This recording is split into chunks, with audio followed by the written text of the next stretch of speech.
This is Talk Radio, the 1998 KPMG commercial radio station of the year. Hello. Hello. Hello. Hello. Hello.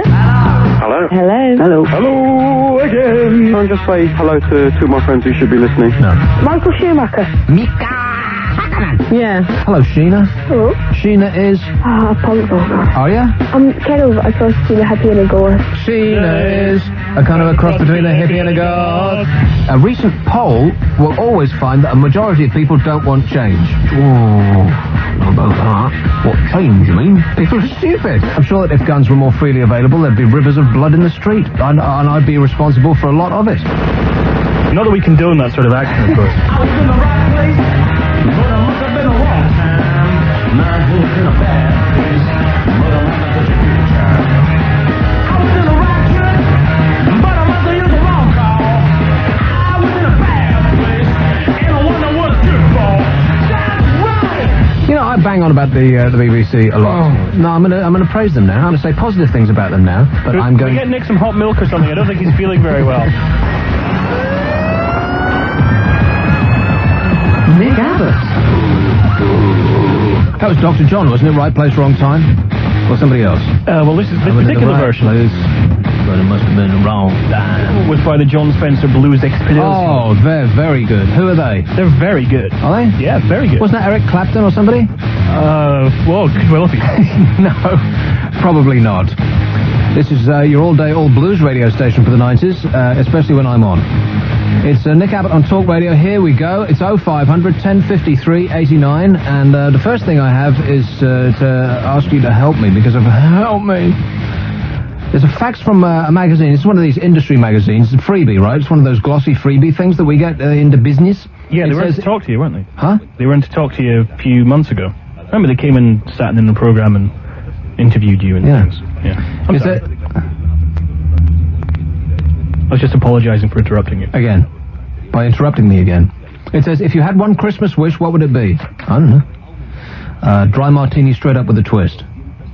That would be selfish. How about peace for all men and goodwill to kids? How about a Furby for every child living? No, you want one of those dancing babies. You don't want a Furby. You don't watch that program with a skinny woman, do you? What's her name? Ally McBeal. Sometimes. It's a woman's program. You don't want to watch that, Kev. You want to watch Jeremy Clarkson on BBC, whatever it is. Did you see that program with him on, oh, my God, was it just as bad as I told you it was going to be? Didn't see it. He has a talk show now. Everybody wants to be a talk show host. Jeremy Clarkson on BBC Two. It was staggeringly bad. And he was in this suit that looked like, it was, you know, like a posh, sort of slim-fitting suit. The man looked like he'd had his head amputated and replaced with somebody else's. A body replacement, like a body double. It's come to this. The first call we got is from Aid, who can't get laid. I don't believe it. Yeah, it must be getting bad then, Nick. Yeah, I was thinking about this Jeremy Clarkson thing. But you saw it then? Well, I turned over. I remembered about halfway through it. Yeah. I thought, I don't want to watch this for, you know, my private personal pleasure. But I thought I better had, because I've been going on about it. And it was just as bad as I thought it was going to be. He was interviewing for somebody from Italy. Who was that bloke? That's what I thought. I thought I'd watch it. I'll see who he gets on it. And you must have missed the first bit. That was with an American on it, because he said they were going to have no Americans on it, didn't he? Or something like that. And who was it? It was an American one, but I've never heard who it was. And they were just basically trying to say all Americans are idiots and that, and losing badly at it. It was one of these programs where you desperately try to be controversial. You say, next week he'll say all black people are criminals. And, or are they? Call us now. But they had that Muriel Gray. I've vaguely heard of her, but I couldn't tell you what she does. That is the media eating its own tail, isn't it? That's the media as a dog going round and round and round in a circle trying to catch its own tail. Unbelievable. Muriel Gray, didn't she used to be a chat show host? I've no idea. Now chat show hosts are reduced to interviewing other chat show hosts. This is incredible.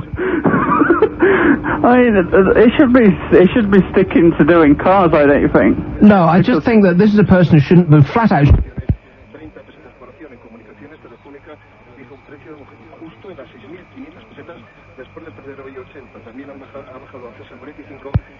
Hello? Are we back with sound? What the hell did you do, Kev? You pulled the plug out the wall. That is literally what you just did, isn't it? Hold it now. I forgot my favorite man sitting over there. His name is Nick Abbot. You ready? Free call 0500 1053 89.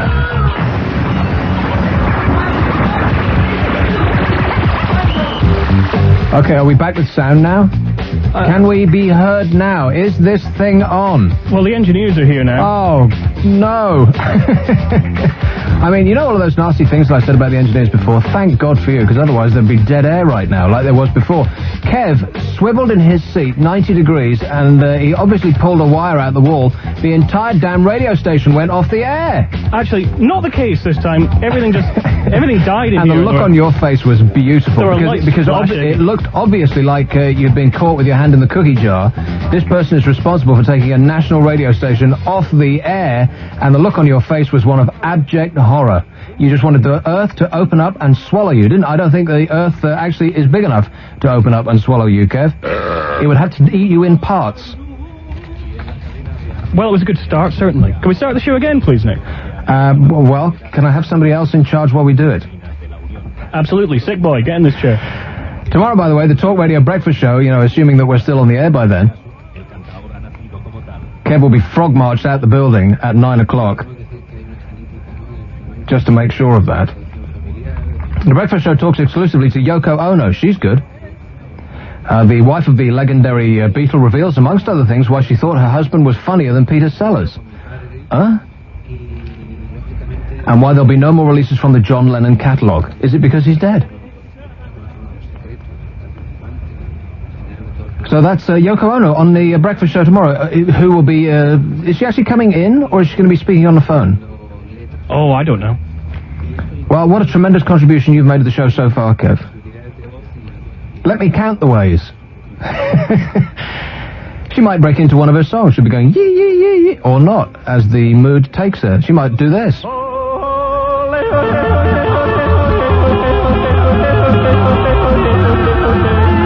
How are the levels on that? They were okay. Really? Yep. Okay for AM. So that's Yoko Ono on the Talk Radio Breakfast Show tomorrow. So, Aid, it's time to say goodbye, mate, because you must be some sort of bad luck talisman. Yes. I just want to ask you got the South Park thing? Oh, okay. Well, let's ask that. Kev, did you bring in the South Park for me? Do you see this? Yes. This is a videotape of an hour's duration. Yeah. And it has a recording from last night from Sky One at 11 p.m. Unfortunately, it was on at 11:30. Never mind. Yeah, No, it was only 11 p.m. I've got a tape for you, but it's no good sending it if you got it then. Oh, I guess so, but thanks a lot, Ed. I've got some David Letterman. Do you want that? Yeah, sure, that would be great. Keep it in reserve, because Kev's probably taken the wrong channel by mistake. And that big build-up, by the way, was because you've actually done something that I requested. And it only took you a week to do it. Oh, of course. Blimey, that sounds a bit ropey as well, doesn't it? Here's one in Enfield. Hello, John. Hello, Nick. John. Yeah, if Elizabeth from Cheddar phones up, I wonder if you can ask her about the budget, the pre-budget statement, because I've told you about this before, but she keeps phoning up the JY, you know the JY show? Yeah. Is he still alive? Yeah. Is he? You said that before, And actually. he's still working. Wow, that's great. 73. 73. Yeah, Doesn't look a day over 100. That's tremendous.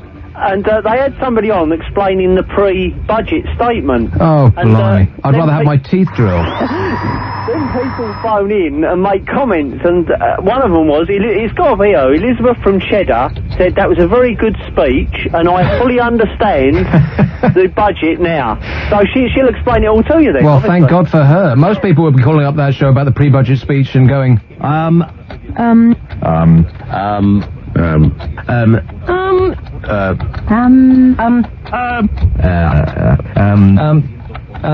but mostly,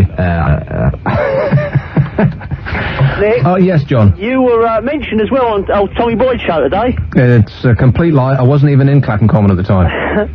No, somebody said they wanted to buy a radio show, and Tommy asked them how much money they had, and he said, whoever it was said he had enough for half an hour of Lorraine Kelly and a down payment on you. And Tommy said that when he had a bit of a shortfall. Tommy has a shortfall. Yeah, that's what I heard. That's what the guys in the shower at his gym told me. Yeah. Okay, thanks a lot, John. 0500 1053 89. It's a freak all. Here's one in Bournemouth. Hello, Charlotte. Hi there. Charlotte. I'm ringing because I've got my graduation on Wednesday and I need some tips, okay? Yeah. Because, okay, I'm unemployed and I'm going to see all these people I haven't seen for 6 months. What did you take, Charlotte? Oh, you know, media rubbish. Oh, blimey. Another media studies graduate. Afraid so. Where from? The University of Wigan? Of Bournemouth. Bournemouth. Didn't the University of Watford come out as the most appalling institution that there ever was of advanced learning? Well, I read it in the papers. I might be completely wrong about that, in which case I take it back unreservedly. Well, Bournemouth is pretty rough. Well, not rough. Statistically, people who graduate from, and I believe it was Watford. Don't you go to Watford, Russell? When are you going to apply to Watford, being the only institution that is still prepared to take you? That'll be soon.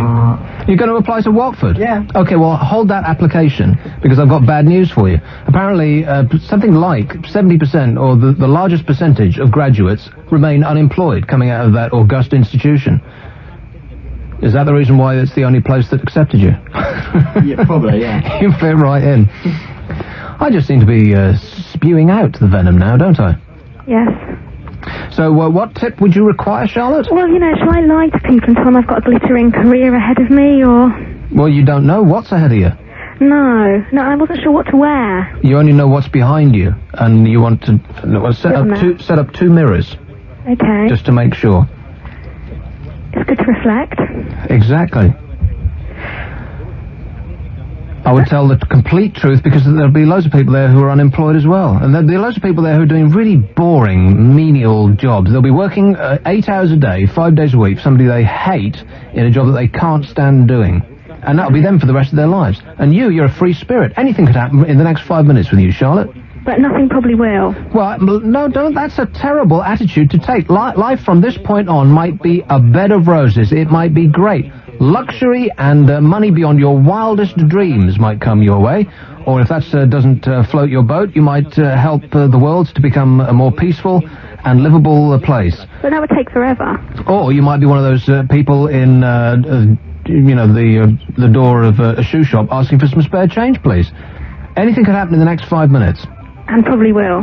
And probably will. You see, you're perking up already. Yeah. I'll be listening to this radio station, and nothing will happen. Huh? What does that mean? Well, you talk about nothing. Yeah. So nothing will happen. Right. Is anybody with this woman now? She seems to have veered off in a land of round. I would avoid the graduation, Charlotte, because probably since you graduated you've become unhinged, dear. Nobody knows what the hell you're on about. 0500 1053 89. But glad to have been of assistance. Here's one in London. Hello, John. Hi, Nick. John. Boring Clarkson. My God, did you see it? Well, as I say, I saw about 10 minutes, which was enough to know that all of my preconceptions were exactly right. Just, I mean, what is their game? What is the BBC's game?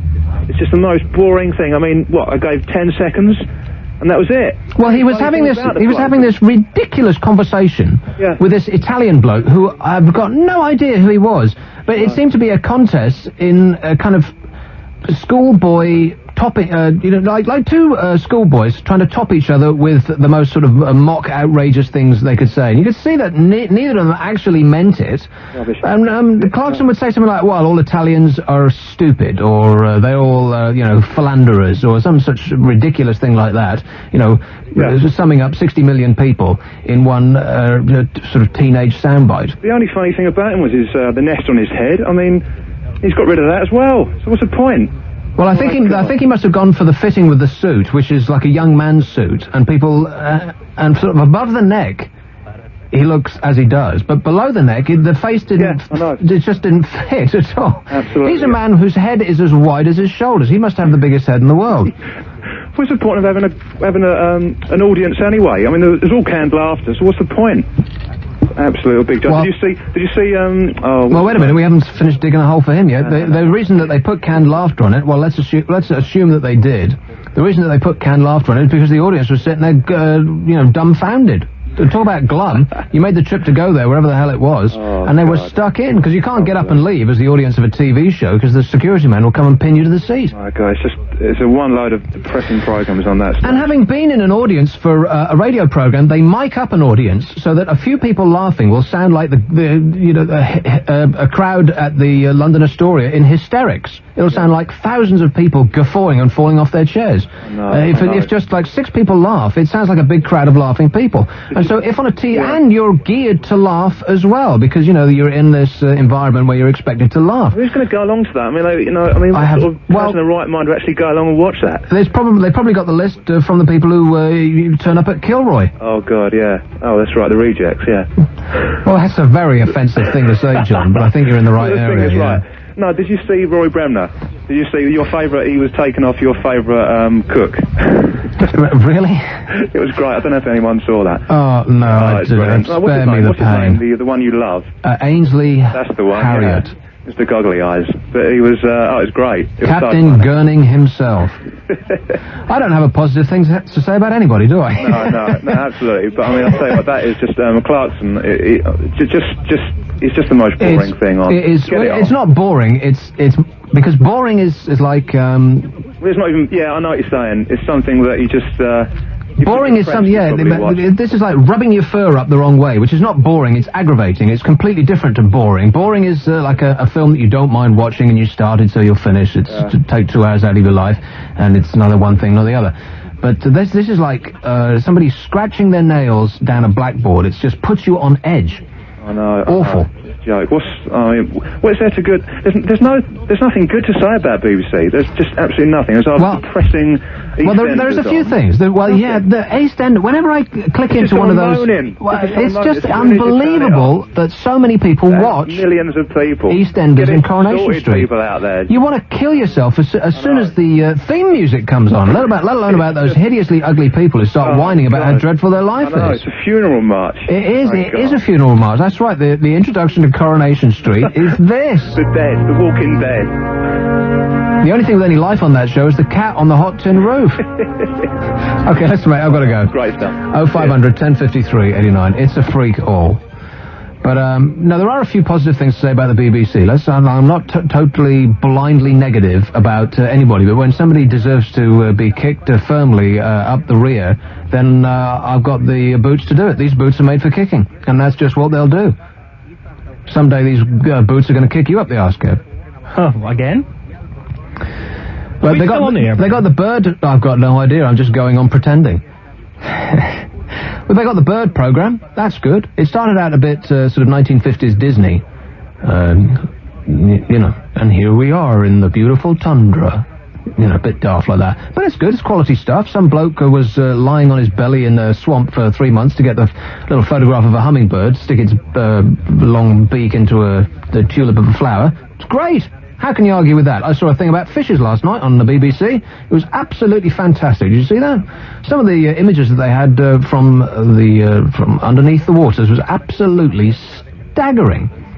Schools of fish, like more fish you could possibly imagine, which was, how flocks of birds all seem to turn at once? Like there'll be 1,000 birds in a flock, and they'll be flying. Swallows do this when they sort of buzz around Leicester Square. They think it's the reason that the swallows are in Leicester Square. I think it's swallows, so there's little ones, and they're freaking out all the time. They're singing their heads off. It's because they're all mental. You don't mind if I use that word, do you? It's because it's light there 24 hours a day, and they've got no, they've all gone berserk because they've got no concept of whether it's night or day anymore, so they're singing their guts out. They probably sing and sing and sing till they pass out, they fall off, and they get swept up. Or tramps will pick them up and eat them. I love to swallow a swallow in the morning. Tastes like victory. So where were we? Leicester Square at 4 o'clock in the morning. I've got no idea why I was there, officer. I just happened to be there at the time, that's all. I wasn't propositioning anybody at all. Trying to pick up a bird, weren't you? Right, what are we doing now? I was going off on, the bird then the fish thing, which was it was just a stunning program last night, because they do the wildlife programs really, really well. Better than ITV do, which have all been, what else do they do that's really, really good? After the wildlife documentaries, then you start to falter. None of that fly-on-the-wall documentary crap. That's all dreadful, and it should be illegal. People who are responsible for that crap should be in prison or on Channel 5. Unless they advertise with us, in which case, more power to you. What else is good on the BBC? Come on, I've given a couple. Get in there. I mean, you must watch. I never see any TV. Because I'm always so desperately negative about the BBC. How can you not watch television? Television is my own. Sick boy's got his hand up. Yes? Here we go. Yes, no, I watched, for the first time in ages, I had a Saturday night at home and just sort of did nothing. And I watched TV and I watched Casualty. And Casualty's quite good. Oh. That's all right, it's for drama. It's sort of, you know, for just, you know, mindless entertainment. Here we go again with... It's Casualties like death on a stick. What was it that you liked? People coming in with, the pus and the blood and the ick and the goo. This reminds me of Which part of that is entertaining? I don't get it. Well, it's quite good drama, you know. There's lots of little interwoven stories and things. Interesting. Right, well, I'll point you in the direction of Richard and Judy. They do a lot of knitting. You'll love it. Fab. Lord Russell Doublebarrel, what do you like on the BBC? Well, Match of the Day isn't that bad, as a football fan. Well, that doesn't really count. Of course it's a good programme, but it's just edited highlights of what was previously on Sky. So it doesn't really count as one of their own. I'm sorry, no. Des Lynam, though. You fail Des in... Lynam's cool. You think? Yeah, he rocks. He's just so smooth, isn't he? He's so smooth. That man is just smoother than butter, you know? Oh. I'll shut up now. Yeah, I think you've said too much. I'll see. You don't happen to have a picture of Des Lynam on the ceiling above your bed, do you? Let's not go there. I don't want to. Exactly. There's something clicking really loudly in my headphones. I don't know if we're about to go off the air again, but if we do, please excuse us. Kev's in charge. So what did you say, Russ? That was the only thing I could come up with. Oh, right. Well, that's a pretty pathetic response all around, isn't it? Yeah. We've got football, which is edited highlights of what was previously on something else, and wildlife. Anything else? Come on, something that is indicative to the BBC. There must be something. It's not entirely crap. Well, have I got news for you? Okay, thank God. It's a miracle. We got one. Here's and Jackie Mason was on that the other night. He's playing in London's fashionable West End. I tried to get seats for that show. It's like can't do it. Here's one in London, and it's a bloke called Peter. Hello. Oh, hello. I'll tell you what's good on the BBC. Yeah. There's new series that just started. Well, if it's new, obviously. It's called Cops, and you mentioned that you thought it was a fly on the wall, but it's actually a drama, and it's filmed to look like a fly on the wall documentary about cops. Well, there's whoever the genius was that came up with that. They also need shooting. It looks like a fly on the wall documentary, and it's about, guess what? If it's not nurses, cops. But they really are. It's meant to sort of, like, this is your deepest fears. Realize, the police are taking drugs and they're being. Well, you mean that the police are actually like real ordinary human beings, just like the rest of us? Yeah. Gosh, what a surprise. Also, can I just get this clear before I get to my point? Is it Russell who's going to go and do a degree in the media? Is that what you're going to do, Russ? Yeah, that's right. A media studies degree. So basically, he's going to leave a job in show business, go into a degree, so that he can get a job in show business. Yeah. Wow. I know. Okay, I've got a little... Still crazy all these years. I've got a 17-second snippet of the new Cartman song. 17-second snippet of the new Cartman song. Yeah, it's actually going to be released. Hello? Yeah, it's actually, I think it has been released. I'm not sure what it is. Is it rude? No, not at all, but it's absolutely hilarious. I don't know, do we want to hear this? Now, is it as featured in last night's thing on the TV? Because they're back, aren't they, on satellite? What last night's thing? The new series for South Park. I haven't got a satellite, so I wouldn't know. Well, me either. I'm about to receive it. Afford it receive it in abundance. Well, no, it's a long story. Yeah, okay. Well, listen to this. It's hilarious. Just listen to this. Hang on.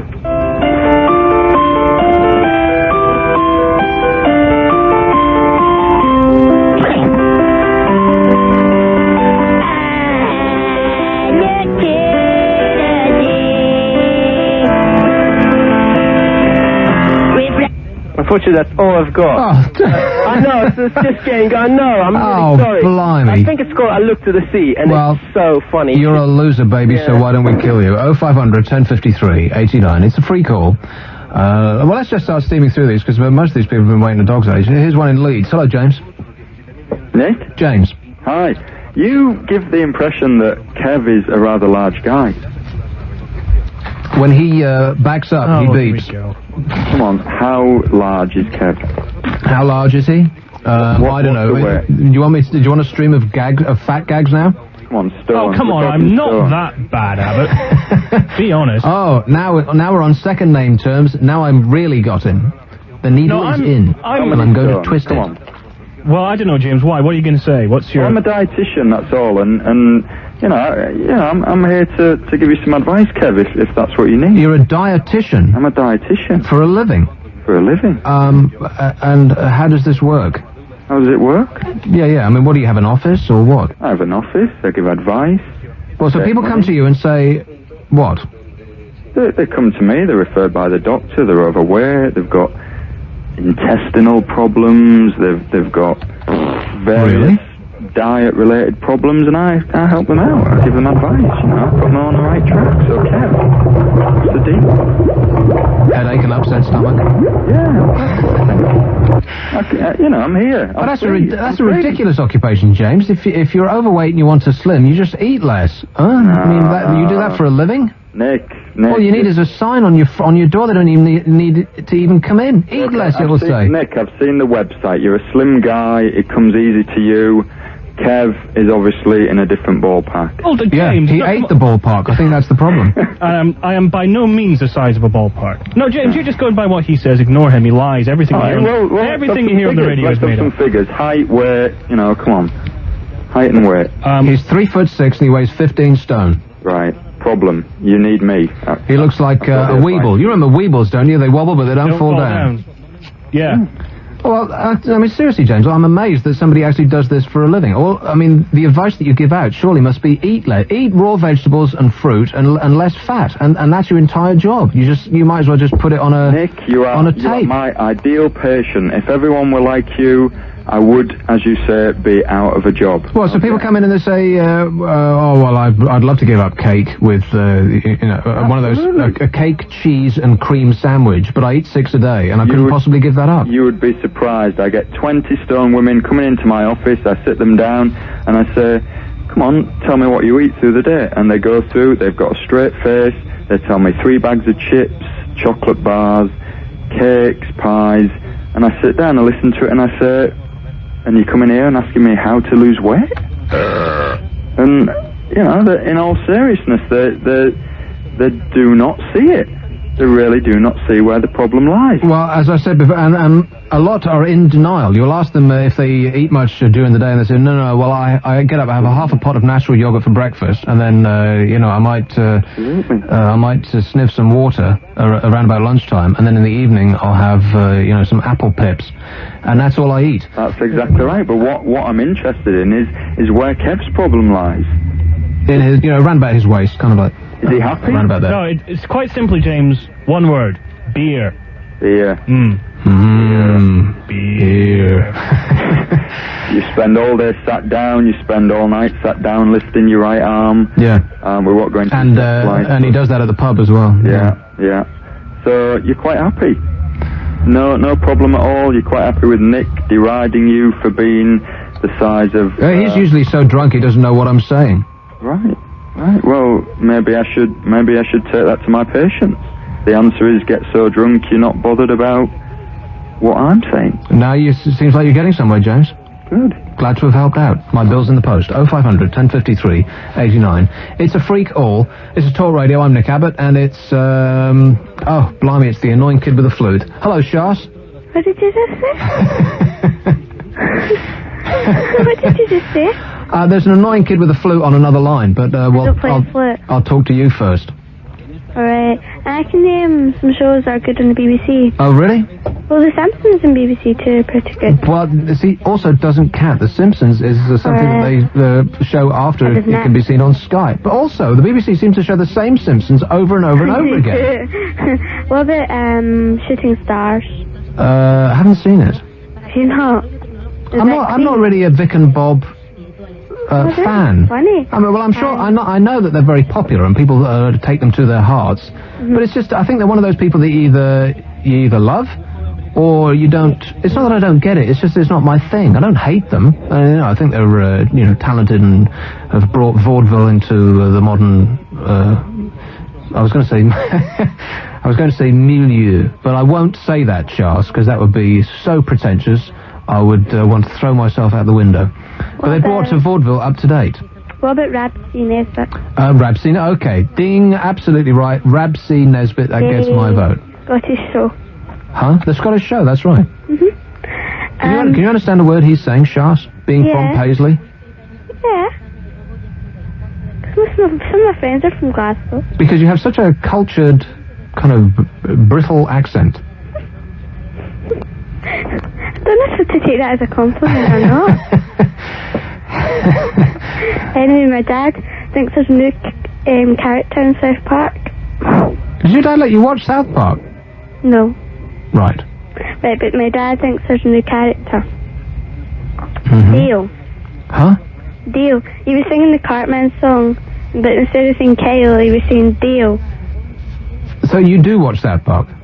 Well, no, but I know most of the stuff from it. Because my parents watch it. Right, so you watch it with them? No, I'm in my bed. Did they tell you to say that? You being 12 and all? No, I'm in my bed, honestly. Have they taken you to see The Exorcist yet? No, my mum won't let me see that. She went to see that 25 years ago and still hasn't recovered? No. And you're the product of, Yes. Yeah, your head hasn't turned around 360 degrees lately, has it, Shas? Well, it did the other day, actually. Really? Uh-huh. Did you start spewing green vomit? Oh, how did you know? Here, you don't have your flute handy with you, do you? No. Your, what's it? Recorder? I don't play flute, okay? The recorder. Recorder. Yeah. Give us a blast on the recorder. No. Oh, go on. No. Please. No. Oh, come on. I bet you've learned. The last time I phoned you up, which was a while ago, I was on the way to a disco and I sang Happy Birthday to Kev and you cut me off. You were on the way to a disco? Yes. You're 12. That's why I'm on the phone then. No, I was in a mobile phone. Your parents have given you a mobile phone and they let you go out to clubs. Blimey, you're out till 4 o'clock in the morning going menno. No, it's a school disco. Oh, a school disco. Yeah. Right. Cool. No, it's my mum's mobile. Yeah, so I bet you've learned a few tricks with your recorder since we spoke last. I bet you've learned... what song did you learn last? I bet it's great. Well, I'm right now doing stuff by... I'm going to start a duet by Vivaldi. Do you know who he is? Yeah. Viv, as Nigel Kennedy called him. Well, give us a blast of that. Go on. You know that we want to hear it. Oh, please. No, because it's upstairs and I'm downstairs. Well, we'll wait. No. Go on, nip upstairs and get it. No. Go on, Shaz. No. Go on. No. What an aggravating child you are. Your parents must hate you. They don't. Don't they? No. I must have been thinking about somebody else. Okay, listen, it's been really average speaking to you, and I'd like you... Yeah. Well, yeah, I mean, you call in, you refuse to play stuff for us. We like it when you play songs. I'll put you on hold, you go and get it, yeah? Go on. Please. I'll put you on hold and you go and get it, yeah? Yeah? I'll go to an ad break, I'll put you on hold, we'll come back in a couple of minutes and we'll hear a song from you, yeah? Oh, go on. You always make me do this, then you slag me. No, I won't. I won't say anything at all. Promise. So you go and get it. You cut me off. No, would I? Come on. Well, go and get your recorder. I'll come back with you after the break. All right? She's on hold. She's on 2. We're going to go away. Come back again. It'll be a beautiful musical moment. Abbot at talk-radio.co.uk. I won't, and you can't make me.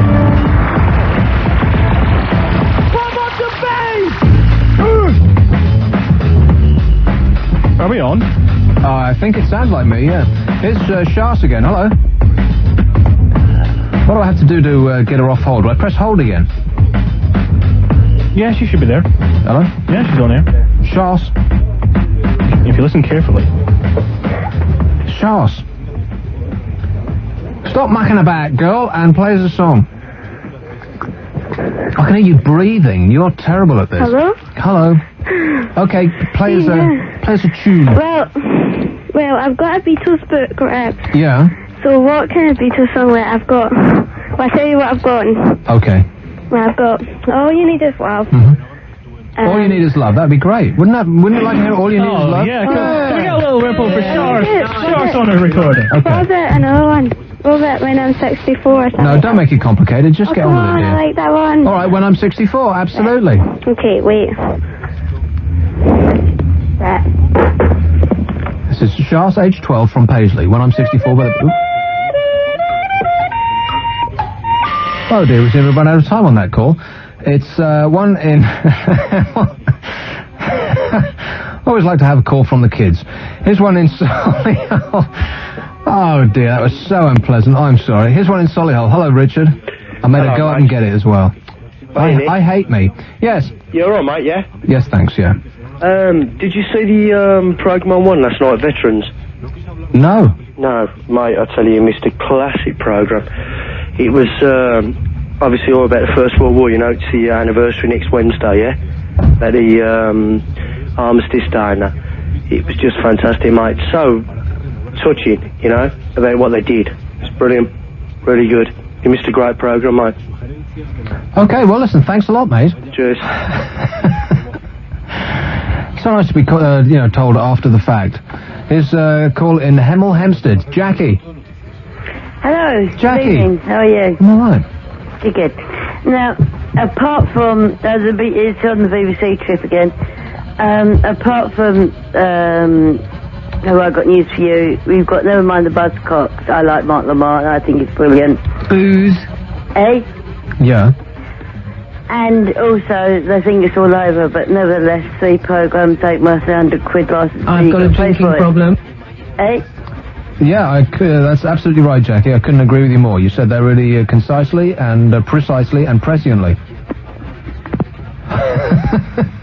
I've got tons of booze in my house. I won't keep you from it for another second. Here's one in London. Hello, Derek. Yeah? Derek. Hello. Oh, Nick. Yes, Derek. Oh, well, I'm a blood donor, yeah? You're a blood donor? Yeah, and I gave a pint yesterday, my 18th pint, and I first gave one in the army to save a sergeant's wife. And I'm making an appeal to all those squeamish people out there who can give blood, but they always make that same excuse that they're scared of needles. No, I think that anybody who had a blood transfusion in future, and they can give blood, they'll have to sign a form to give blood compulsory, because a pint of blood only lasts 6 weeks, and people think it lasts 6 months to a year, but it doesn't. Is that a fact? Even if you keep it in the fridge? No, it only lasts 6 weeks. If you keep it unopened in the fridge, Derek. Yeah. Yeah. Will it last for longer? Could you freeze it? No. 6 weeks. I love the taste of blood in the morning. Yeah, well, I call them the vampires. I'm just saying, but it's only lasts 6 weeks. So it's not like milk. If it doesn't keep longer if you keep it unopened in the fridge. It curdles. Right. Do you give blood? No. Why? You scared of needles? No, not really. Now, come on, tell me. Well, I don't know. It's just, I don't know. Yeah, I'm one of these people who hasn't made a conscious decision to do it. I've opted out of making a decision, which is like, it's an opt-out thing. And you'd rather it was, it's an opt-in thing. It's like the old unions. It used to be opt-out. Yeah. In other words, everybody automatically had it deducted from their wages unless they specified otherwise. Yeah. And then they made it opt-in. Which seems fairer. And so blood donoring... I've just coined a new word. Blood donoring, I'll stick with it. Why not? I kind of like the sound of that. It's a good word. Yeah, blood donoring is an opt-in. You'd rather it was opt-out. It would be... it should be the law, damn it, that everybody goes and does it at least once a month. Well, if they can, yes. Yeah, which would be more than most people have sex. Yeah, exactly. They could do it at the same time, Derek. Yeah, but I'm just saying that I don't agree with these Jehovah's Witnesses either, who don't, believe in transfusion and let their kids die or the relatives, It's crazy. Yes, let's not get into that, but it does sound a little bit nuts. Yes. Yeah. Okay, thanks a lot, Derek. Can you put the peel up there and ask for more blood donors? Sure, why not? Okay then, cheers, Nick. 0500 1053 89. Go give blood. Kev, you should give about 8 or 9 pints tomorrow. 8 or 9 pints? Yeah. That's nearly a leg full.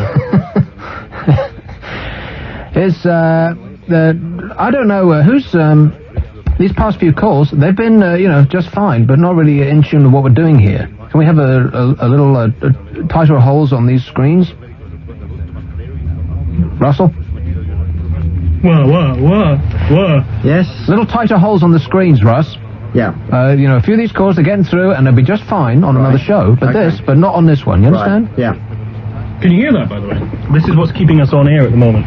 Oh, yeah, we went off the air about half an hour or so ago because the crapulous oaf in the corner just knocked a wire out of the wall, and comes to find out that it's actually something that's overheating. It wasn't his fault at all, although he did look really guilty, so I think he did kick something, and it is now kind of like backpedaling and furiously denying it. What? So there's something that overheated, and the engineering team, God bless them, if it weren't for them, then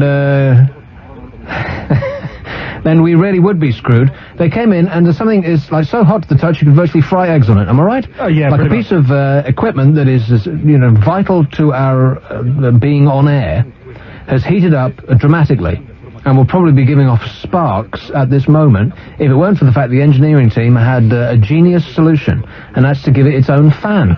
Hell, I wish I had a fan. We've just nipped out to get an ice pack for it. Oh, well, I don't doubt it. Give it a cold martini. Cool it right down. So there's the only reason we're still on the air is that there's a fan cooling something that's overheating. Is that right? A $12.99 fan plugged in on level 3 is keeping this entire national radio station on air right now, yeah. Excellent. It is good to know. Yeah. So if at any time that we actually go... Please don't do that. Here's one in Seven Oaks. Hello, Paul. Sir. Hi. Hello. Is this a tape of somebody or actually somebody speaking on a really crap mobile phone? Sounds like the Jerky Boys. Right. Here's one in Hull. Hello, Charlie. Hello, Nick. How are you? All right. What on earth was that? I've got no idea. How bizarre. And that was really evil with that girl, the poor little girl in Paisley. And I was actually born there, so it's a dump. I might forgive you. That was unnecessarily nasty. Of me? Is that what you're saying? Oh, she's all right. She's a regular. She's used to it. She knew it was going to happen. Well, I don't know. Perhaps she thought that this time... oh, yeah, you sent her all the way upstairs. I know. I thought you'd be nice to her, but there we go. Never mind. I was going to say, by the way, I've got this wonderful thing that was emailed to me. It's Cartman doing that Block Rockin' Beat song. Do you know the one? Block Rockin' Beats, yeah. Yes. Cartman's doing it. It is brilliant. It's absolutely fabulous. Do you want me to email it to you? I don't know. Do we have the tape? I never get any emails or faxes that come to. I barely get the post. Oh. Because Kev intercepts it. Oh. He keeps all the good stuff for himself. Oh, that's not good enough. Not on purpose. Don't have that dialed up at the moment. I have the other page, but it says... Not on purpose. Exactly. Kev wears that as a badge. And directs people's gaze to it. Any time he's questioned about anything that he has or hasn't done, he'll say... Not on purpose. It's a good line. Go get that line. He's getting really sick of this, aren't you? Who? Kev. I'm just kind of used to it, but... Yeah. I was going to say about BBC Two as well. Shooting Star's definitely worth watching because Ulrika Johnson's on it. I recommend it. Oh, blimey. You can go out and get Playboy. Well, you don't watch the programme because there's like a fit bird on it. Oh, you do. You do for Ulrika Johnson. I do, anyway. Cool. Okay. And Teletubbies. How old, Charlie? I bet it's a teenager. I'm not a teenager. Not at all. Just Teletubbies barely out of teenagerhood. How old? Well, actually, I'll confess that I'm a student, which is why I keep going on about Teletubbies. Right. So, yes, 20 years old. 20? Obviously, oh no, I'm not a teenager. 20? Like you're barely months out. 20 teen? Yeah, the Teletubbies. Teletubbies, yes, they're on BBC Two. Well worth Is it a student... It is a cult. It's a cult, that was the word I was looking for, because Tiswas used to be a student cult back when I was a student, a couple of decades ago. Yeah, well... And actually I said that as a joke, but that's actually true. It's a couple of decades ago. What year is this now? 1998. Yep. Well, I started 20 years ago. Blimey. What did you do? Psychology. But so the Teletubbies is students actually sort of get into that, do they? They do really genuinely watch it, yeah. And are they in the right sort of student-like frame of mind at that time in the morning? You must all be doing media studies. Tinky Winky, Dipsy, La La or Poo. Nick Abbott on Talk Radio. Free call 0500 1053 89. No.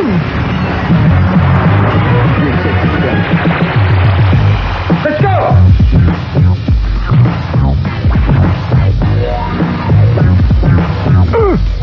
Somebody sent me Blue Velvet in widescreen. How fabulous is that? It's one of my favourite movies ever. And I haven't seen it in a good long while. And somebody sent it me through the post. I do have your address somewhere. I'll send you some crap in the post. We got any crap we can send them in the post? Absolutely. Great. Well, you'll receive it. Look for it at your door. But that was tremendous, and there's many and various different things that I've pulled from that movie, which is probably completely illegal, but that's one of them. Let's go! Let's go! Are you looking at me, by the way? No. I'm going to have to check the editing. I know... You trust me, don't you? No, not really, no. Because this is really rude stuff, and I don't know whether you've edited a little too tightly. I'm sure I edited. It's Nikki the Psycho Newsreader. Yeah, there she goes. Yeah. Into her little booth, from which she should never be allowed out. Yeah. Here's one in St. Helens. Hello, Brian. Hello, Nick. How are you? All right. Fantastic stuff. I just want to talk about the number of people in college who want to forgive and forget Fritz. I don't think it's... She wanted to get what, sorry? Fritz. Huh? Bosh.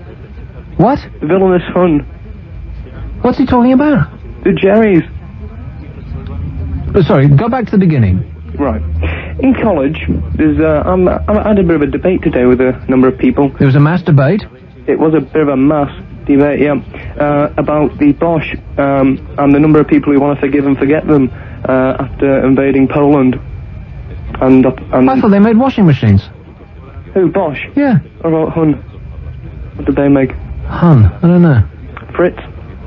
Fritz, the cat? You're right. But I'm not actually talking about them. I'm talking about the Germans. Right, we'll say the Germans then. Okay, I'll say the Germans. But reluctantly... But I mean, you say the Hun and Fritz like you were actually in the war. You sound like a teenager to me. Say the Germans. What the hell have they ever done to you? They tried to invade Britain. Yeah, you weren't even on the planet at that time. My granddad was. Well, what's that got to do with it? They're Germans. You can't blame them forever and a day for stuff that happened decades ago. That's not the point. They've still got the German mentality. They've done it twice, and I think... What a ridiculous thing to say. Like, we still have the British mentality, and we're going to go and take over India again. Yeah, but that's not going to happen. We've only done it once. And once we're kicked out, we're not going to do it again. And I think the Germans could do it again because they've done it twice now. I think they're trying to take over Europe using the EU.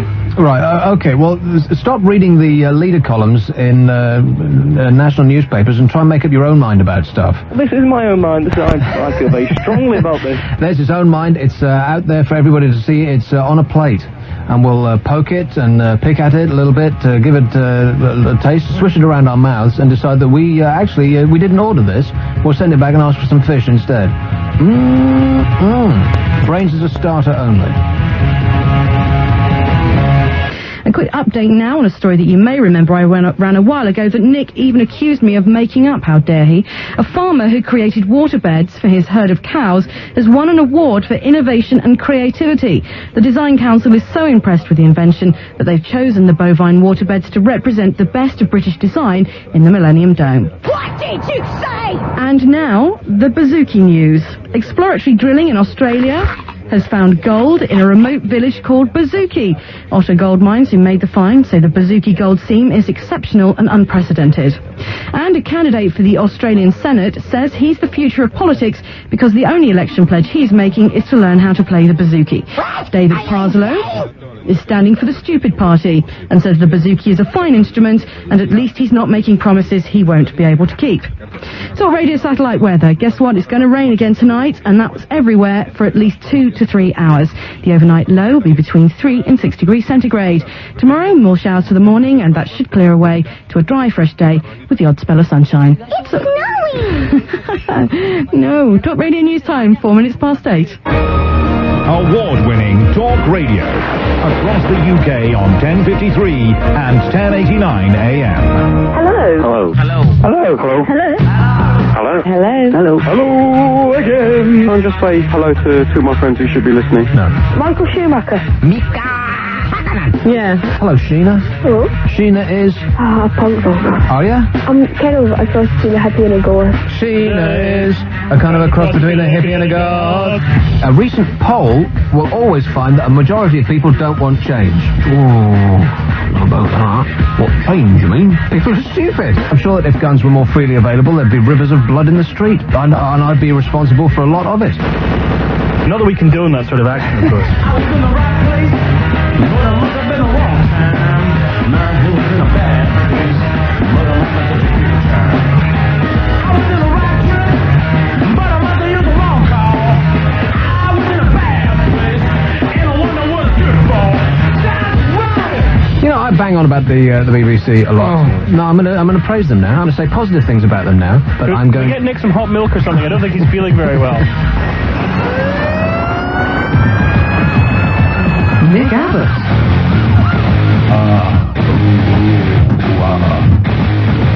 It's the Psycho Newsreader. Evening. How are you today? What was the news that we asked you to do? Bazooki News. Bazooki News. It was hard, actually. There wasn't anything to do with bazooki music. You didn't say bazooki music, you said bazooki news, and that's what I looked for. Oh. It was, anyway. There's a guy who's going to learn to play them. There you go. I did what you asked, as usual. And you always find fault. No, you skirted around it. I can never it, make you happy. as usual. Well, undoubtedly, that's the case. I do try, you know. That's what everybody says about you, is you're so trying. Oh, you're so original. Yes. Are we getting into this music now? As it picks up? Kev's dancing. It's not a pretty sight. What's that? Can't hear you. Huh? Can't hear you. So what should the news be next? Should we do cheese music? What's that? We've already done cheese news. Shut that bloody bazooki up! Cheese news. We've already done cheese news. We started with cheese news. We did? Yes. Then it should be... Oh, blimey, I don't know. I don't care. Oh, I'm offended now.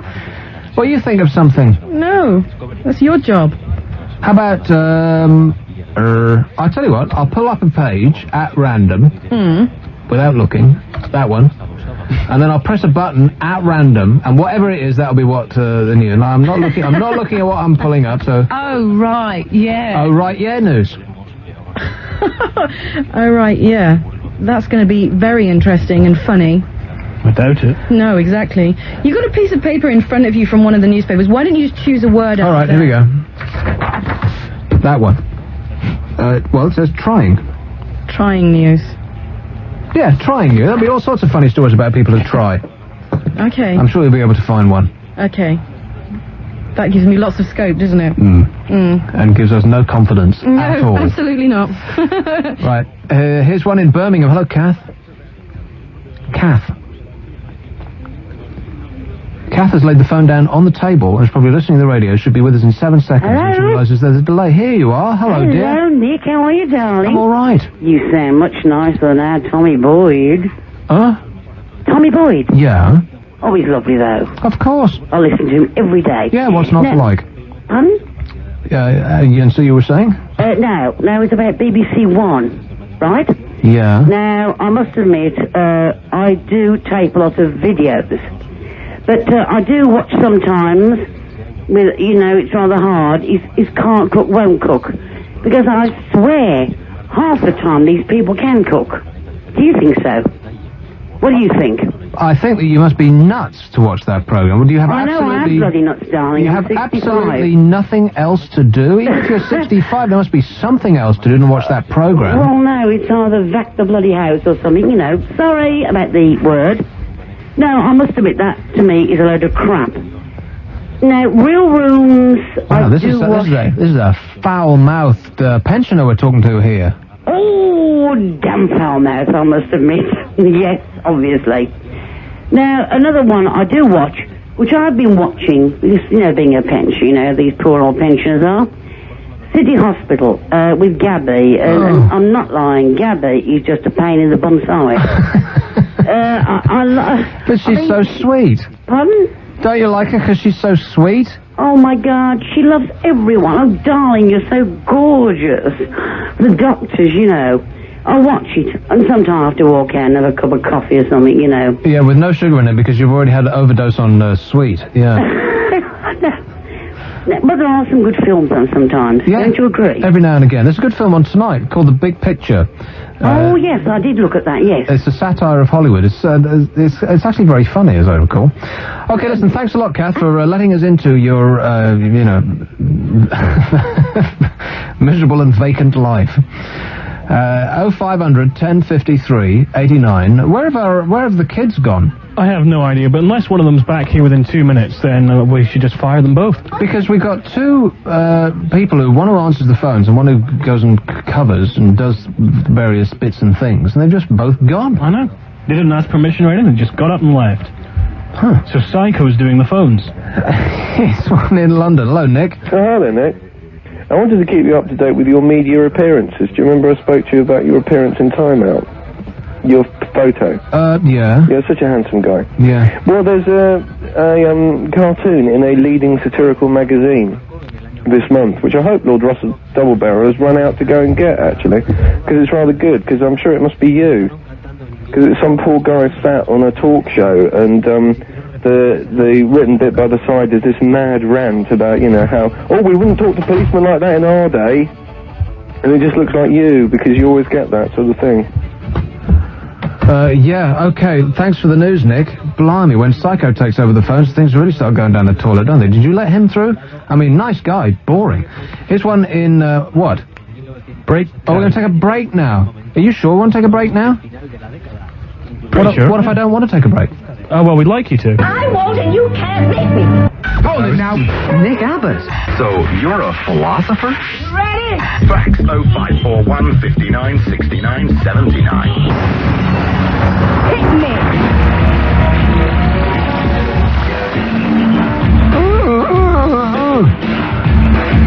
So I've just learned that it's far more serious than Kev screwing up. It's the building's on fire. Is that right? Something like that. Well, not quite. Because we went off the air just after we came on at 7. Just everything sort of disappeared. We just disparoo. That's happened to me a couple of times in various stations I worked at. And now it appears that part of the building is on fire. Is that right? Well, not so much that as, you know, things just started to stop working and... Right. Oh, here's an engineer now. Oh, God, here we go. Are we still on the air? Here's one in London. Hello, Catherine. Why do you always keep me on hold when I call you, Nick? I put everybody on hold, Catherine. Not nice. Good evening. What kind of a phone are we speaking to you in? Do you have the... what, One of those cheap ones, you know, $9.99 and all that. Are you speaking through, like, a crunched-up handkerchief or something? Are we on speakerphone? No. Speakerphone, you're on speakerphone, actually. Sorry, this is very bad. Are we on speakerphone? Can you hear me? Get me off speakerphone, dear. It's a radio station. Sorry. That's no better. Better? Well... Better? Okay, well, let's keep it brief. Ha ha ha. Hey, wait a minute, Kev. You share the same birthday as Winona Ryder, that gorgeous actress. I hate you. Do you know that? Blimey, I just don't have the strength. Here's a call that I've just punched up at random. You're on line 5. Hello? Hello? Painful. Another one of these nutters who calls and then just waits. A heavy breather. Banger. David. Okay, can we, while the engineer is actually with us, what the hell is going on with these phones here? That's 3 in a row on the Nicky Abbott show. Yeah, James, what's going on here, man? He's only an engineer, he doesn't know. Not in your jurisdiction. Banger. He's gone. He was waiting for like 2 seconds and now he's gone already. This is awful. So it's 0500 1053 89. It's a freak all, and I couldn't believe this when they said this today. Pubs should stay open round the clock for the Millennium celebrations on New Year's Eve, 1999. The Home Office revealed today, like they were doing us a big favour. The government will consider it. They haven't said they're going to do it yet. They're considering it. If we're really good, they'll let us stay up late. That's exactly what they're saying. If we sit up straight and be quiet and do our homework, then we'll get to stay up late. The government's going to consider proposals to allow pubs, bars and restaurants and nightclubs to stay open until 11 a.m. Not all the time, as it should be, just on one day. New Year's Day. Not this coming New Year's Day, but New Year's Day 2000. So we'll be able to get a lot of sleep between now and then, so we'll really be able to enjoy it.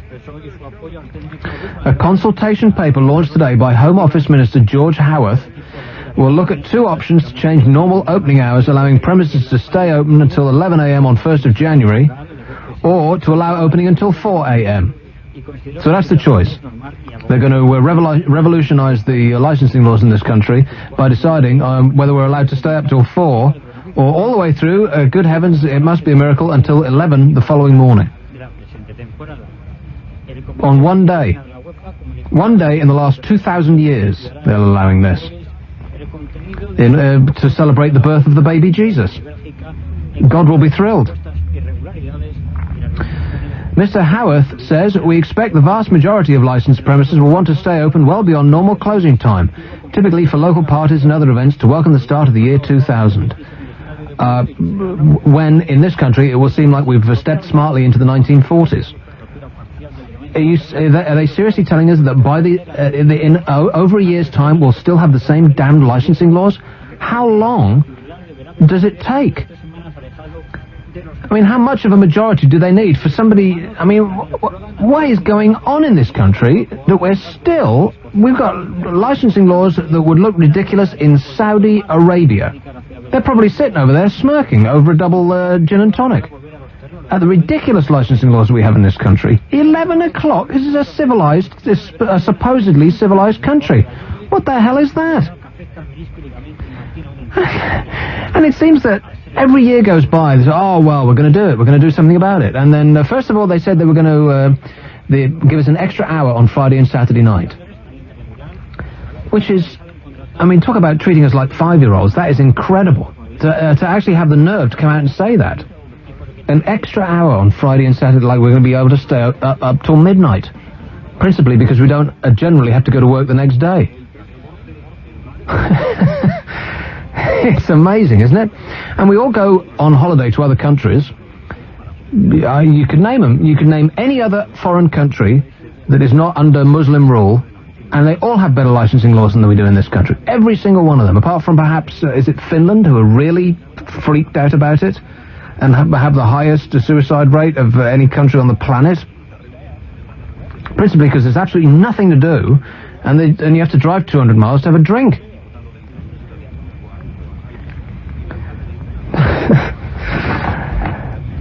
A general relaxation of normal hours for each New Year's Eve would remove a significant burden from the licensed trade. The proposals also blah, blah, blah. Responses to the consultation document, because that's what this is. They're not saying, well, we're going to do this. They're just thinking about it. It's like Santa. If you'll be really good, he'll come visit. Responses to the consultation document must be received by mid-February. So in other words, you can forget about it this New Year's Eve. You'll be required to be in bed by 11, otherwise Jack Straw's going to come around and smack your legs. But that does seem astonishing to me, doesn't it? Because you go abroad to Spain, France, America, anywhere else, and you get a drink anytime you damn well please. And we fit right into it, don't we? We don't sort of go into shock and become... Well, actually, I was going to say we don't become drunken nightmare wrecks. But actually, we have a reputation for doing just exactly that. And partly it's because it's like kids in a sweet shop. We've never known such freedom, so we go mad. Same as in Amsterdam. You know, Amsterdam, the people who live in Amsterdam couldn't give two figs about drugs, generally. I mean, they just don't take them.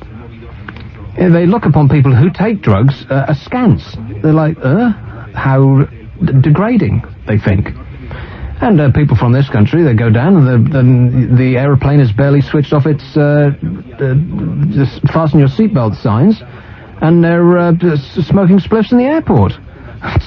staggering around and got no idea where the hotel is. No wonder we get a bad reputation abroad. It's because we're so constipated and uptight and strapped in this country. It's amazing. And what is doubly amazing is that we stand for it. There should be riots in the streets about the licensing laws. Well, in fact, there are. 11 o'clock on Friday night in every major metropolitan area. There are virtually riots in the streets. People getting glassed and fights starting out, and girls in white stilettos and miniskirts going, "Don't, Fred, you'll kill him." And the police are saying, please do something about this because we're overstretched. Everybody gets poured out at 11 o'clock, and they've all been speed drinking because the clock is against them, and we just can't handle it. But that doesn't make the slightest bit of difference to to Jack and his uptight cronies. There's extra hours? Everybody will be drunk, they say. Just like any extension of personal freedom they frown upon. Meanwhile, of course, they've got a 24-hour bar. Anytime they want to drink, they can have one. It's incredible, isn't it? And it still goes on. I mean, people have been saying this for decades now, and we haven't got one single step forward. And the same old people will trot out the same old crap when they opened because pubs used to have to shut at 3 and reopen at 5:30. The thinking being, people won't go back to work. They'll go to lunch, they'll get drunk, and they won't go back to work. And so you got your religious nuts coming out, and the Lord this and Lady the other, saying, "Oh no, we don't want that." And the change was pushed for. The licensing trade probably put so much pressure that they eventually had to. And guess what? We're still standing. It's the same country as it was. People just, if you want to have a drink during the day, if you're on holiday or whatever, then you can. Is there rivers of puke in the street? Are people falling around drunk? Are people going berserk at 3 o'clock and spend uncontrollably speed drinking all the way through the afternoon? No, of course not. And the same thing happened with, Sunday. Oh, well, we can't do that. And, there's the same arguments get trotted out all the time, all of which are rubbish. And it just seems amazing to me that now they've said, because I seem to remember that they were going to do something about it. Weren't they going to do something about it? Wasn't it? But that seems to be the way with this government. They're I'm gonnas. Yeah, I'm gonna, fix it. Not now, later. We'll get around to it. Don't worry about it. We're thinking about it. And now this. So in other words, we've got to wait. It seems, reading between the lines, that they ain't going to do nothing until the year 2000. Now. Well, what the hell are they going to do in the meantime? I mean, are they busy 24 hours a day from now till then? Are their diaries full? Is there no window they can create in their busy schedule to actually free us up and give us something that the people who put them in power actually would vote for en masse? Or am I wrong? Well...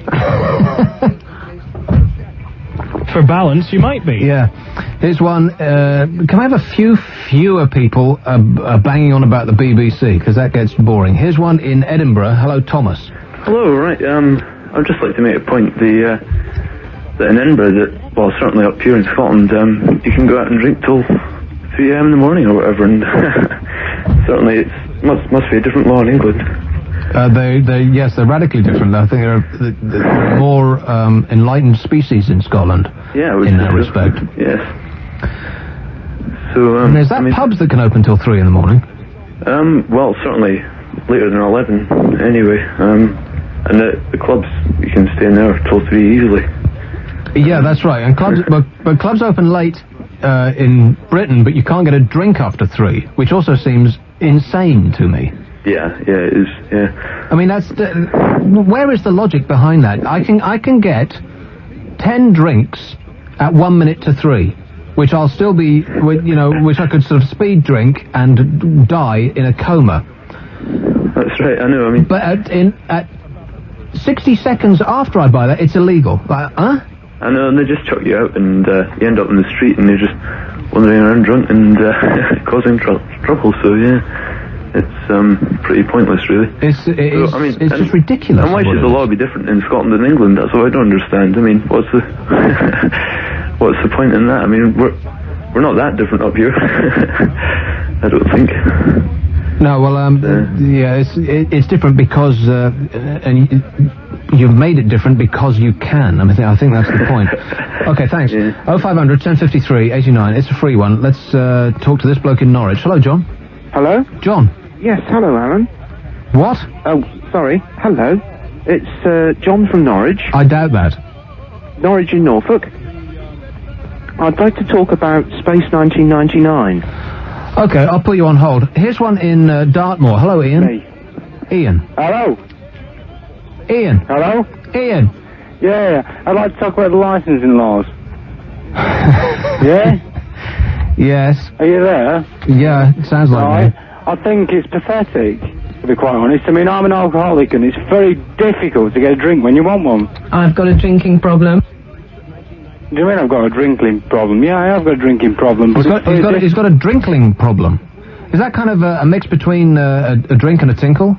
Because you wouldn't want to mix in fact, actually, you could be standing out the urinal. It'd be perfect. All pubs, instead of, those little rails where you put your feet, they should have urinals right by the bar. You wouldn't have to move. No, I disagree. No, that'd be excellent. It'd be just a constant stream. It'd be like a fountain. Sort of like a water feature. It'd be wonderful. Well, there are some brands of lagers. Yeah, people who are into Feng Shui pay a lot of money to have one of those. Here's one in Shrewsbury. Hello, Nicola. Hello? Hello. Hi. I'd like to make a complaint about the way that young people are totally discriminated against. Oh, right, yeah. Yeah, I think it's really appalling. Like, tonight I can't mention the name, but I went into my local supermarket. They're a very well-known chain. And basically, me and my friends were followed around the store by a security guard, and we found this very, uncomfortable, because, we expect to go shopping, but we followed round, and then outside, we were just eating, and we were told to go, and it got so far, I mean, we didn't even, mouth them back or anything. They, threatened to phone the police, and we just thought, God, we're 16, I want to go shopping, and, I get told to move, and, they phone the police. Okay, what did you actually buy in the supermarket? Well, me and my friends bought about £10 worth of stuff. It's like food. Yeah. Yeah, and, we just expect to be able to go shopping and sit down outside without, being harassed and stuff. Well, maybe he fancied you. No, he was like, no, but, we phoned up to complain, and... Did you? Yeah, and the manager of the store was, totally horrible to us. He was like, yeah, but we've had loads of problems with youth, but they just think that all young people are the same, and, he's saying, all the problems, their doors have been kicked down, but he expects, just because, they do it, that every, And was it a bunch of girls? No, it's, me, my boyfriend, and his friends. How many? About 6 of us. 6? Yeah. And were you kind of loud? Be honest. No, honestly, we weren't. We go in there a lot. I mean, we've been in there loads of times and we've had no hassle, but it's just tonight and we don't know why. And we're just really sick of it because we can't even go shopping. Now, you weren't in there buying wine in a box and a fistful of Rizzlers, were you? No, we weren't. We were just buying food, like sweets and chocolate and stuff. Honestly, and I've had the problem, when I go to furniture stores, because I was looking for a bed recently, you should have seen the look on their face, the people there, the staff, just look at me and laugh and think, why would a 16-year-old possibly want to be, buying furniture at this age? But I just, feel like they're not taking it seriously. I really don't. I think, a lot of people need to. Do you look 16? Because a lot of times the girls who are 16, they just don't. They look 20 No, I'd say I looked about 17 or 18. I don't look young at all. Do you really slap the makeup on in order to go out and shop? Yeah, I do. Yeah. I'm just, really sick of it, because I can't do anything without, people not taking me seriously. The funny thing is, Nicola, in 10 years' time, and in 20 years' time, and for the rest of your life, you'll want you'll spend probably a lot of money on looking younger than you are, and now you're spending a lot of money on trying to look older than you are. No, I just... The thing about you, Nicola, is you're just never satisfied, damn it. No, it's not that. It's just that I'm not treated seriously or properly like I should be. I'm not treated appropriately at all, and regardless of my age, I should be, treated appropriately, and not like that. I think it's absolutely disgusting the way I was treated tonight. Yeah. Honestly. Okay, well, like I said, it's, for the rest of your life... for the rest of your life, you will be desperate to look a lot younger than you are.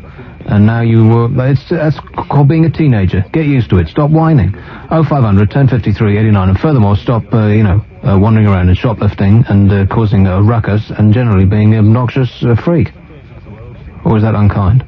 No, let me just check with Nicola. Is that being unkind? Yeah, that is. Okay, I retract everything I said unreservedly and apologise from the bottom of my bottom. Here's one in Aberdeen. Hello, Murray. Hiya, Nick. It was about licensing laws in Scotland. Now, when I'm on my way to work in the morning, there are actually some pubs that are open at 8 a.m. in the morning. And I don't know whether people underline what time of day it is. 8 a.m. in the morning, you say? Absolutely. Well, but yeah, pubs do in England as well. I think they're around markets, and I think they have special licenses to open very early because people get up. You know, if you got up, say, at 4 o'clock in the morning, you'd need a drink by 8. Well, you could be right there. But I just can't understand why people would want to drink at that time of the morning. If they've been up since 4, trust me, I've been there and I know you want to drink at 8. So 500 1053 89. It's a free because that's 11's. And who doesn't want a good stiff drink at 11? Well, obviously everybody in there because nobody raised a finger of complaint. Here's a call. Good grief! It's the Mull of Kintyre. Hello, Jim. How are you doing? I was just going to phone about the licensing laws as well. Around in this area where we are, the pubs can legally stay open until 1 o'clock in the morning. What's it like living on the Mull of Kintyre? Okay, it's a bit dreary in the winter. Do you not get sick of that song? You must hear that everywhere. No, I need it for a long time, you know. Paul McCartney just stays outside the town, you know. He does? He's got a farm out there, but you can't get to it because of the electric fences and the guard dogs. It's way over the hill, you know. Over the hill and far away. Really, you ever bumped into Paul McCartney? You see him in the town quite often. You do? Yeah. Is he just walking around like an ordinary human being? Yeah. And he comes into the town with he's got a Land Rover, you know. It's an old battered thing, you know. He's affecting being like part of the country and the land, is he? That's right. In fact, there was about 3 weeks ago. He was at was it 3 weeks or maybe a bit longer? He was at the local picture house, you know. Went to see this movie that was on. So, did he hire out the picture house so that he could go in there untroubled by you awful people in the public, or did he just go in as a? Wandered in. Really? Yeah. Nothing really bothers with him now, you know. I mean, he's been here for over 20 years, you know. So. It's just another... And he didn't come in with a phalanx of heavies with earpieces and sunglasses? No, nothing like that. Just like an ordinary human being? Aye. Unbelievable. See, like this is out of the way anyway, you know, there's no need for all that, you know.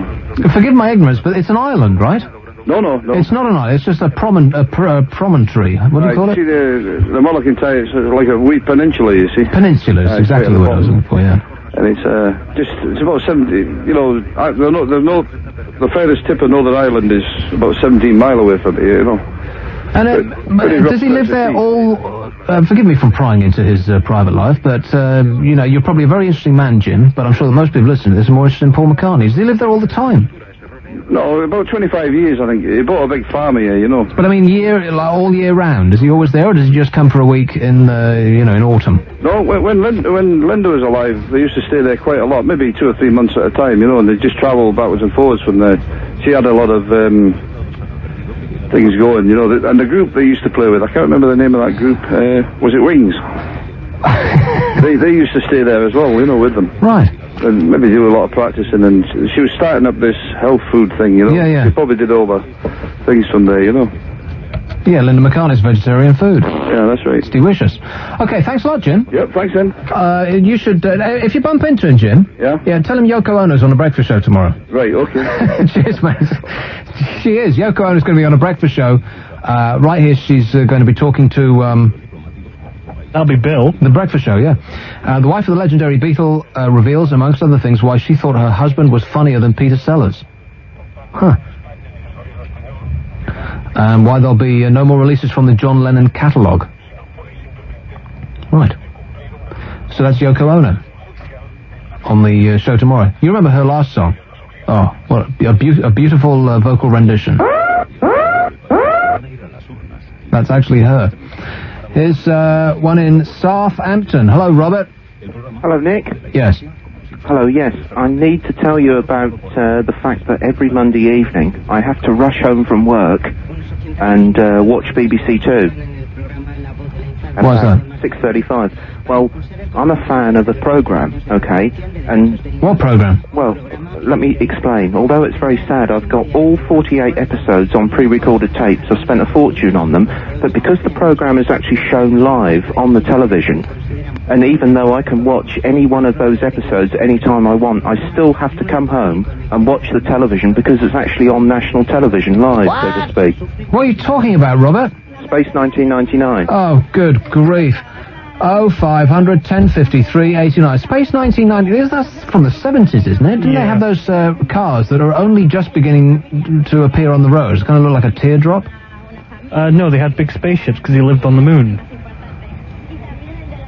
Oh, it was a UFO thing with, what's his name, with the silver hair. What was that UFO program? UFO.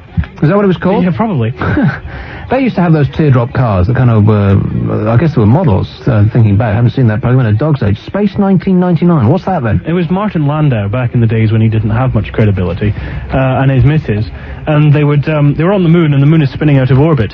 It is? Yeah, and... does anybody know?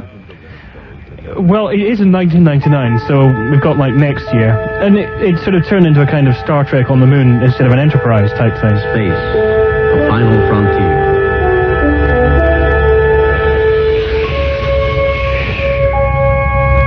That sounds like that, Razor advert. Its 5-year mission. Which I've been using, by the way. Any good? No. Incredibly expensive, and look at this. Look, you can even hear it. That's my face. No man has gone before. He'll whip out his captain's log any minute now, I bet he will. Which particular brand would that be, Nick? Well, I'll tell you what, don't ever buy... don't say it. 0500 1053 89. It's a freak all. Here is... I don't want any more calls about licensing hours because we've done it. You know, it's like... Next we'll talk about legalizing cannabis. No, I don't think so. Nick, have you ever seen a UFO? No, but I have an interesting story about a ghost I'd like to share with you. All right. Here's one in Manchester. Hello, Andy. Hello? Andy. Nick. Hello. Yeah, what's up, Andy? Jeremy Clarkson last night. I heard from a friend today that if everybody in the nation gave up smoking, the income tax would go up 8 pence on every pound. Well, that's what he said, yeah. Which is quite alarming, really. So the government basically couldn't afford for the nation to stop smoking, and that's why they don't promote death from cancer, amputations being shown on television, whatever else. There's not enough money, you know, to go into these programs, blah, blah, blah, blah, blah, blah. Excuse me, I've had one glass too much. I'm not. And it's only 8:30. You're disgusting, Andy. 8:30. I'm not. I'm just having a nice, relaxing evening. Of course. Hard today, looking after 60 children. Oh, blimey. You should have used protection, Andy. 0500 1053 89. Those Roman Catholics. They're just doing it and doing it and doing it. Yes, I don't know if it's 8p that's going to be stuck on, but it will certainly be a significant amount. And that is one of the reasons that they're not so overboard about making us all stop smoking, is because they'd be screwed if we did. Where would the money come from? Would it actually be 8p in the pound? That seems like an extraordinary amount of money. And so people should carry on smoking at their own leisure, but do it outside. I thought you were going to say something, Kev. I was. Or was it just wind? No, I thought better of it. Right. It's a first. Here's one in Leeds. Hello, Adam. Hiya. I want to talk about Jeremy Clarkson. Okay, can this be the last caller about Jeremy Clarkson? If you want. Yes, Adam. Yeah. Am I the only person who actually liked the show last night? I don't know. Jeremy Clarkson may well have done. Possibly, or not. I thought it was funny. It was offensive, but funny. But did you not find that it was offensive in a kind of fake way? I mean, he was saying all this stuff in a desperate attempt to be offensive and non-PC. Yeah, well, but it just seemed like a fake to me. Yeah, well, that's what you expect, isn't it? You know, I've actually got some of the videos. His Jeremy Clarkson videos. Oh, you actually like his style of presentation? Yeah. Don't you find it annoying that he ends every sentence like this? No, look, I think he's he uses, funny language. Yeah, but in an unamusing way. Yes, Bob. By the way, you know all your sound effects that you've got? Yeah. Yeah, my mate is actually, for me, he's actually transcribed them onto tape, and I'm putting them on my computer. Okay, there's a guy with far too much time on his hands. Thanks a lot, Adam. 0500 1053 89. Another computer geek. Yes. Oh, he's finished now. I was going to say, Sick Boy was just taking his trousers off in the news booth, and you could have listened to him getting changed. Huh? He was taking his trousers off. Why? Because, well, Nikki's going to be in there soon. I think he was hoping that she'd walk in and accidentally find... Really? You were leaving her, Yeah, no, I don't think so.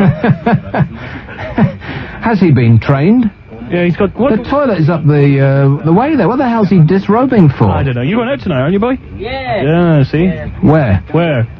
There's a fashionable West End restaurant. Oh, really? Which one? Yeah, which one? Fashionable West End. I'm not telling you. Is it expensive? Is it expensive? I don't know. We'll find out when the bill comes. Are you paying for it? Don't know. We'll negotiate that. Oh. Oh, really? One of those kind of deals? No, I think it's a business exchange. Oh, is it business? Yeah, kind of. Really? Oh, I see. Now we know. Here's one. Oh, a break. Here, Chris, can you wait for a moment? Yeah, I can hang on. All right, it's 0500 1053 89. We're going to be off the next 2 nights, right? Yeah, funnily enough. It's the football, and tomorrow it's Bolton versus Wimbledon, and Wednesday it's Leicester City Leeds, the Worthington Cup football, and we'll be back on Thursday. So if you want to call us, then it's going to have to be now, or you'll have to wait till later. Nick Abbott. You have got to talk to him. He'll listen to you. I won't, and you can't make me.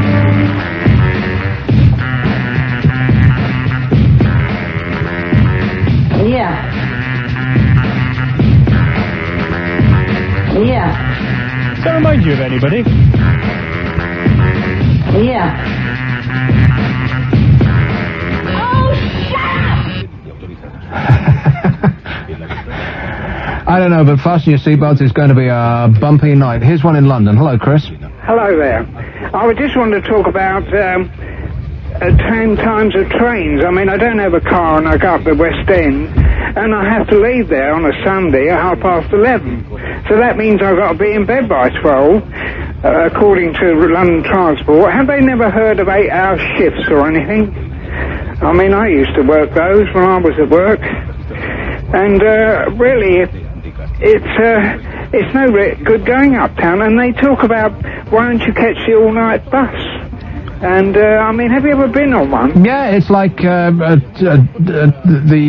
open day at the chimpanzee's tea party. The night bus. Are they insane? From Trafalgar Square. Oh, blimey, spare me the pain. Yeah, it's a killer. It really is. I used to take the night bus when I was a teenager, but not anymore. We're beyond that now. Night buses, they're for the birds. And then every now and again they close a station down, so that means you've got half an hour walk. They screw you, and they screw you, and they screw you. Yes, bastards.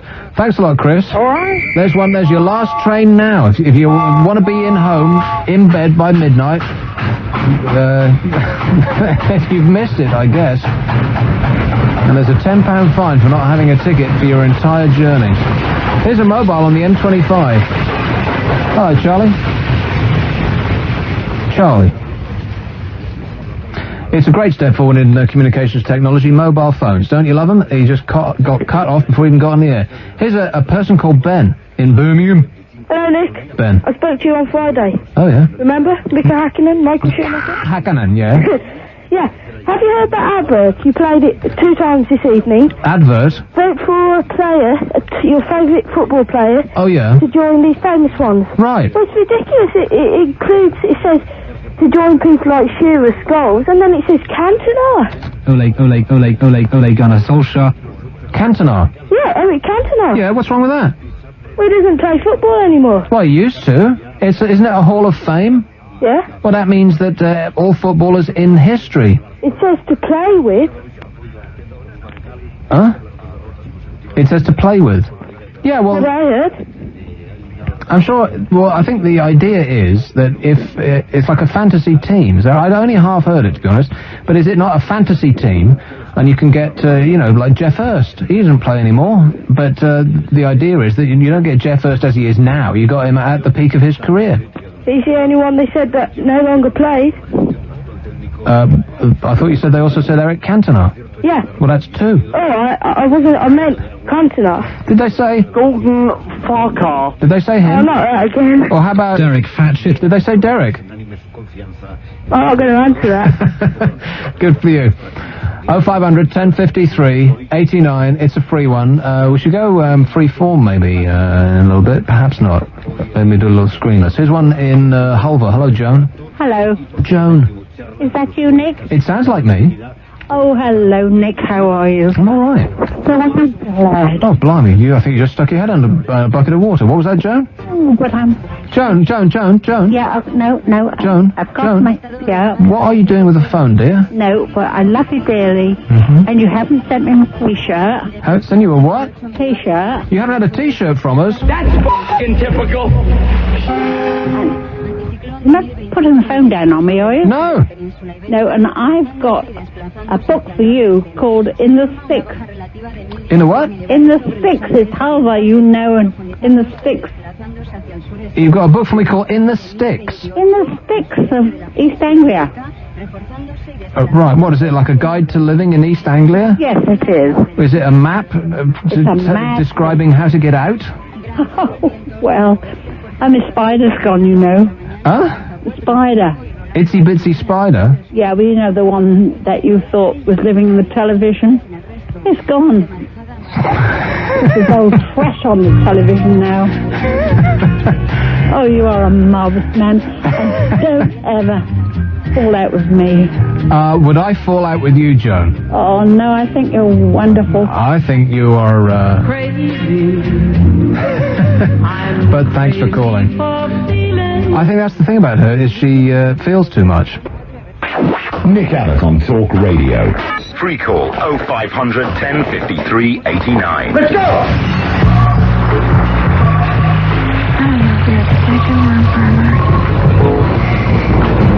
It's for me to know and you to find out. Kev, I don't know if you're a detective or a pervert. I know. You do?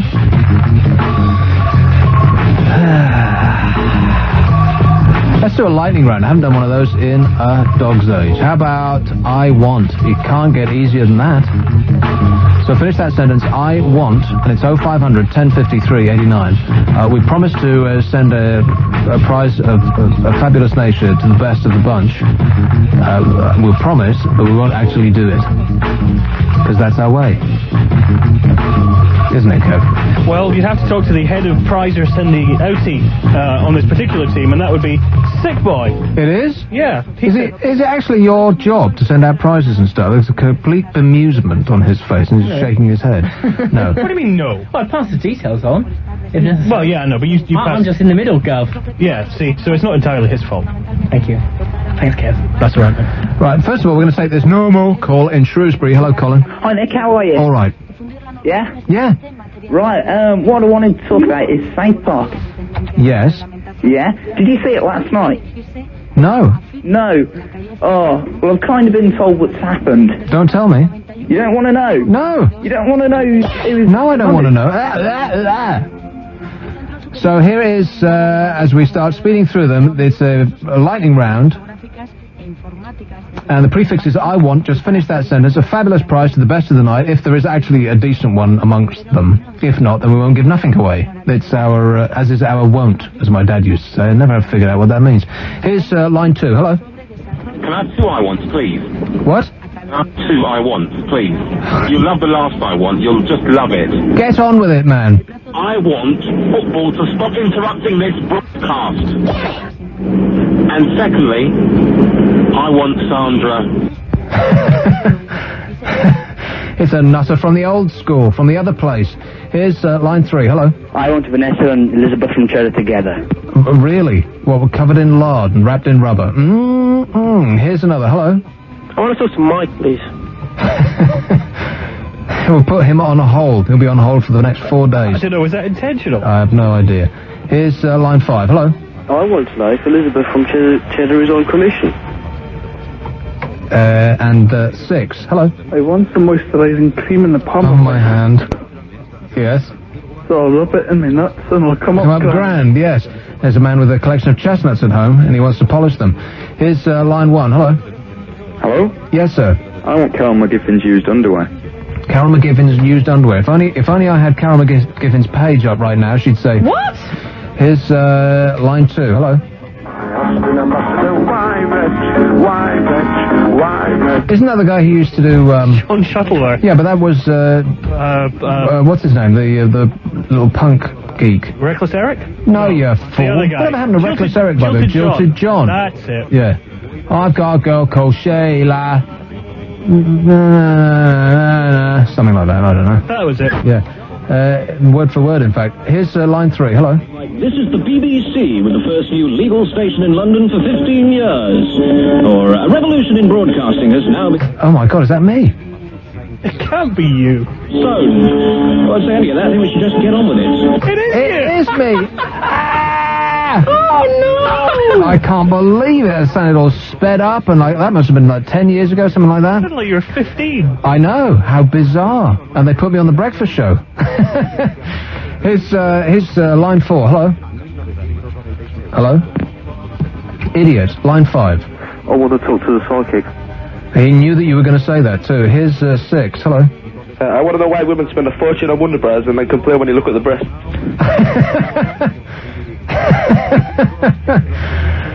Here's back out line 1. I want East Moaners and Chronic Nation Street taken off the air now. And 2. I want to be a tree. 3. I want line 2, goddammit. And 4. I want to be able to say something sensible, but I never get the chance. Okay, well, thanks for calling. Here's 5. I'll have 2 stones and a bag of gravel. What was that? Vaguely Python-esque. What was that, Superboy? It was Life of Brian, that's right, yeah, where he, What was the phrase? I kind of missed it. 2 stones and a bag of gravel. A couple of stones and a packet of gravel. Oh, was it they were chucking it at people, weren't they? Weren't they stoning somebody? Yeah. Yeah. Everybody must get stoned. That was Bob Dylan said, I believe. Here's line 6. Hello. I want the old bouncing piano music back. The old bouncing piano music. Maybe we should stick some of that back on because I don't think this Reverend Horton Heath thing is actually working.